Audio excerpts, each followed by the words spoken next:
प्रिय छात्रों, स्वागत है लकी कोचिंग क्लासेस में। जैसा कि हमने आपसे वादा किया है कि पूरा सिलेबस आपको क्लासरूम की तरह देंगे। आपसे रिक्वेस्ट है कि प्लेलिस्ट में जाएं और पूरी सीरीज़ तैयार आपको मिलेगी।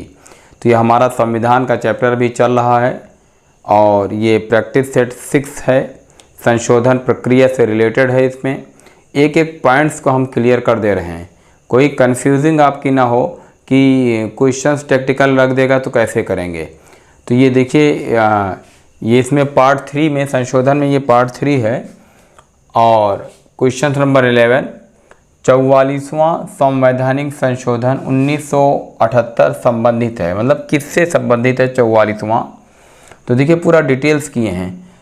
पहला पॉइंट हमने लिखा कि संपत्ति के मौलिक अधिकार को समाप्त कर दिया गया। पहले संपत्ति का जो अधिकार था हमारा, वो मौलिक राइट्स था, इसको समाप्त कर दिया गया। दूसरे पॉइंट में हमने लिखा कि उस पीरियड में किसकी सरकार थी, तो जनता दल की सरकार थी। ये भी बहुत पूछा जाता है कि संपत्ति के मौलिक अधिकार को कौन सी सरकार जो है ख़त्म की, तो जनता दल की सरकार। और अगला भी उठता है कि मौलिक अधिकार को कौन सा प्रधानमंत्री के पीरियड में समाप्त किया गया, तो मोरारजी देसाई प्रधानमंत्री थे। तो ये सारे पॉइंट्स इंपॉर्टेंस हैं इसमें। तो संपत्ति के मौलिक अधिकार को समाप्त किया गया। 44वां संवैधानिक संशोधन 1978, जनता दल की सरकार थी, प्रधानमंत्री मोरारजी देसाई थे। तीसरे पॉइंट्स में आता है अनुच्छेद 31 को निरसन कर दिया गया। पहले ये संपत्ति का अधिकार जो हमारा था ये अनुच्छेद 31 में था और निरसन का माने होता है कि रद्द कर देना। ये भी पॉइंट्स जान लीजिए। रद्द करने के बाद भी वो संविधान से कोई भी अनुच्छेद निरसन किया जाएगा तो संविधान से निकाला नहीं जाएगा। क्या आप सोचेंगे अनुच्छेद 31 अब रद्द कर दिया गया तो अब संविधान की बुक्स उठाएं और उसमें अनुच्छेद 31 नहीं रहेगा। अनुच्छेद मतलब 395 अनुच्छेद हैं पॉइंट्स के हिसाब से और 395 अनुच्छेद रहेंगे। निरसन किया जाएगा, रद्द किया जाएगा, उसके बावजूद उसमें रहेगा। तो ये अनुच्छेद जो है 31 को निरसन मतलब रद्द किया गया, लेकिन हमारे संविधान की बुक्स में अनुच्छेद 31 रहेगा। और ये संपत्ति का अधिकार पहले इसी में था क्योंकि मौलिक अधिकार है और मौलिक अधिकार 12 से 35 तक था, तो ये इसीलिए 31 में था, राइट। तो ये भी पूछा जाता है कि इसकी संपत्ति का अधिकार पहले किस में था, तो अनुच्छेद 31। फिर पूछा जाता है कि कौन सा अनुच्छेद को निरसन किया गया, तो अनुच्छेद 31 को निरसन किया गया। पॉइंट्स नंबर 4, संपत्ति का अधिकार को अनुच्छेद 300 का में रख दिया गया। अब जो संपत्ति का अधिकार है वो अनुच्छेद 300 का में रखा गया है और यह विधिक अधिकार है। विधिक मतलब कानूनी अधिकार है और ये संवैधानिक भी है। देखिए टेक्निकल अटकाता है कि संपत्ति का अधिकार कौन सा है, संवैधानिक है कि मौलिक है। तो लड़के कंफ्यूज हो जाते हैं कि अब तो मौलिक अधिकार हटाया गया। संविधान में जिसका संवैधानिक का मतलब होता है कि जिसका उल्लेख संविधान में हो गया। जिस वक्त संविधान निर्माता हमारे संविधान को बना रहे थे उस पीरियड में संविधान में उल्लेख हो गया तो वो संवैधानिक कहलाएगा। तो यहाँ पर ये जो विधिक अधिकार है ये संवैधानिक भी है। हम यहाँ लिख सकते हैं कि ये संवैधानिक भी है, संवैधानिक और विधिक का कानूनी कहते ही हैं। तो ये तीनों पॉइंट्स हैं। मौलिक अधिकार के ग्रेड से हटाया गया है, संविधान से नहीं हटाया गया है। इसीलिए इसको हम आज क्लियर कर दिए कि जो 31 निरसन किया गया है मतलब रद्द किया गया है तो सिर्फ संविधान में तब भी रहेगा वो और संवैधानिक कहलाएगा। संवैधानिक तब ना कहलाता जब संविधान की बुक्स में ना होता, तब वो संवैधानिक ना कहलाता। लेकिन यहाँ पर संविधान की बुक्स में अनुच्छेद 31 है तो हम इसको मौलिक अधिकार के ग्रेड से हटाएंगे और इसको संवैधानिक में रखेंगे क्योंकि अनुच्छेद 300 का में भी रखा गया है। तो ये तीनों पॉइंट्स आप जान लीजिए कि विधिक अधिकार है, संवैधानिक अधिकार है, कानूनी अधिकार है, मौलिक अधिकार नहीं है संपत्ति का अधिकार, राइट। पॉइंट्स नंबर 5 देखिए, आंतरिक अशांति की जगह सशस्त्र विद्रोह शब्द जोड़ा गया। पहले क्या था, इंदिरा गांधी की पीरियड में 1975 में जो है आपातकाल की घोषणा कर दी गई और उसमें दे दिया गया कि आंतरिक अशांति। तो फिर जब मोरारजी की सरकार आई, जनता दल की सरकार आई, तो उन्होंने कहा कि आंतरिक अशांति इसको नहीं कहते कि पब्लिक नाराज़ हो गई और आंदोलन कर दी उसके बाद आपातकाल लगाया जाए। आंतरिक अशांति का मतलब होता है कि जनता जो है सशस्त्र विद्रोह कर दे, और सशस्त्र विद्रोह का अर्थ निकलता है कि वो संसद पर हमला कर रहा है। तब ये वर्ड जोड़ दिया गया कि अब आंतरिक अशांति, देखिए हमारा जो संविधान है, ब्रिटेन में संसद सर्वोच्च है और हमारे भारत में संविधान सर्वोच्च है। भारत में संसद सर्वोच्च नहीं है, जो चीज़ संवैधानिक उसमें रहेगा सरकार उसी के हिसाब से चलेगी, सरकार अपने हिसाब से नहीं चल सकती है। तो यहाँ पे जो आंतरिक अशांति की जगह सशस्त्र विद्रोह शब्द जोड़ दिया गया। अब राष्ट्रपति जो है, देखिए करता तो आपातकाल की घोषणा राष्ट्रपति है, लेकिन प्रधानमंत्री की सिफारिश पर करता है, और अपने यहाँ का जो संविधान है प्रधानमंत्री जिसकी भी सिफारिश कर देता है, राष्ट्रपति को उसको मानने के लिए वो बाध्य रहता है।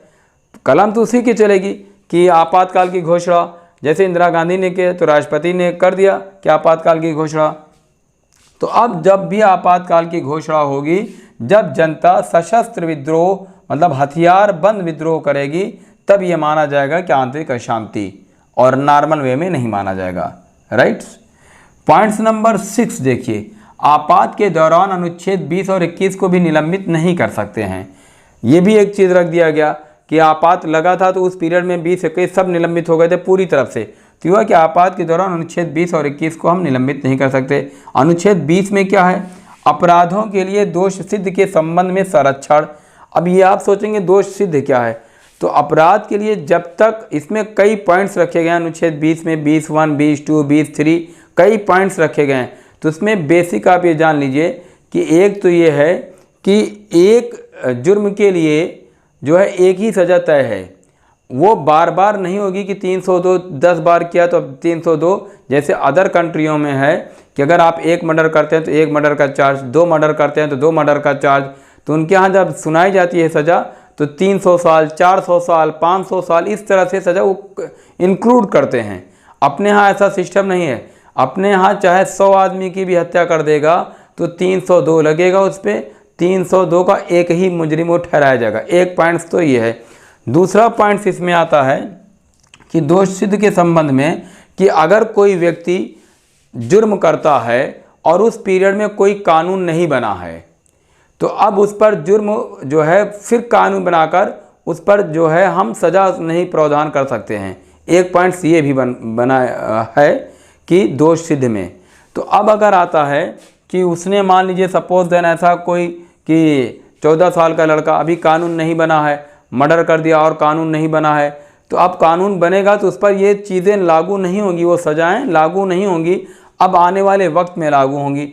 तो इसमें जो है अपराधों के लिए मतलब जो मुजरिम हैं उनको संरक्षण दिया गया है कि जब तक दोष सिद्ध नहीं होता आप पर बहुत ज़्यादा कार्रवाई नहीं होगी।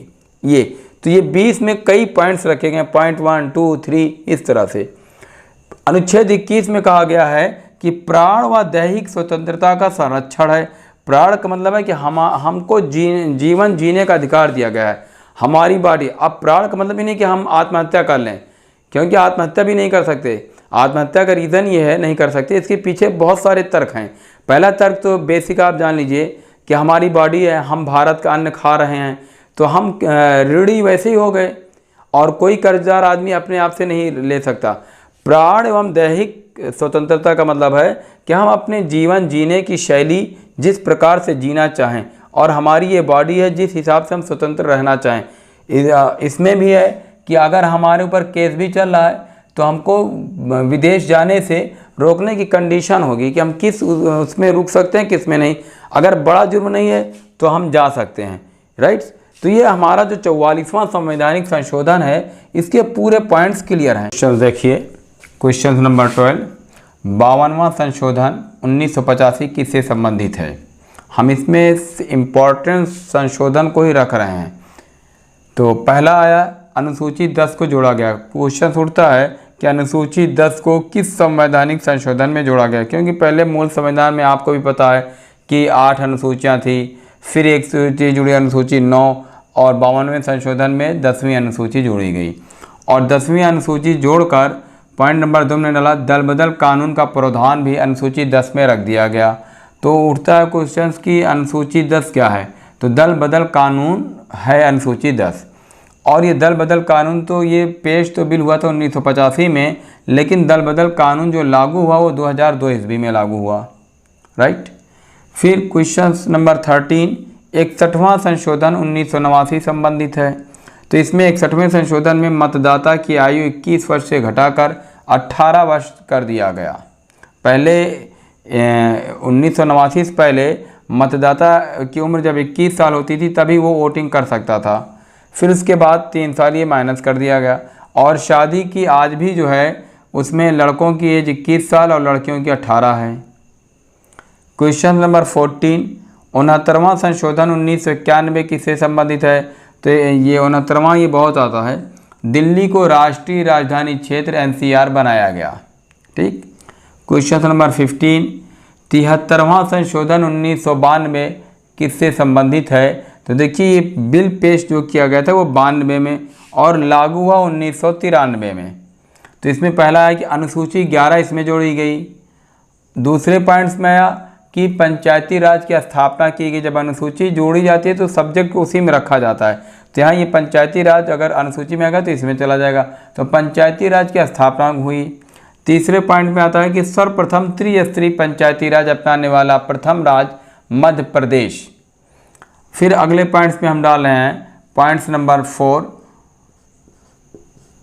पंचायती राज व्यवस्था अपनाने वाला पहला राज्य राजस्थान, नागौर जिला है। वो 2 अक्टूबर 1959 को जवाहरलाल नेहरू PM थे।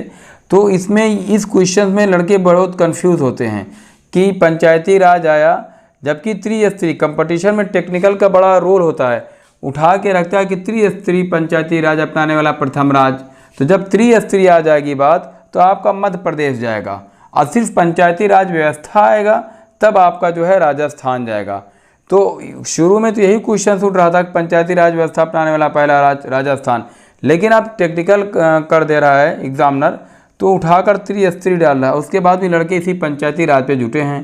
तो ये जान लीजिए कि त्रिस्तरीय पंचायती राज का जब भी वर्णन आएगा तो मध्य प्रदेश जाएगा, और जब सिर्फ पंचायती राज आएगा तब आपका राजस्थान जाएगा, राइट। आई होप कि जो हमारा पढ़ाने का सिस्टम है हम पूरी तरह से क्लासरूम की तरह देखिए सिलेबस आपको दे रहे हैं।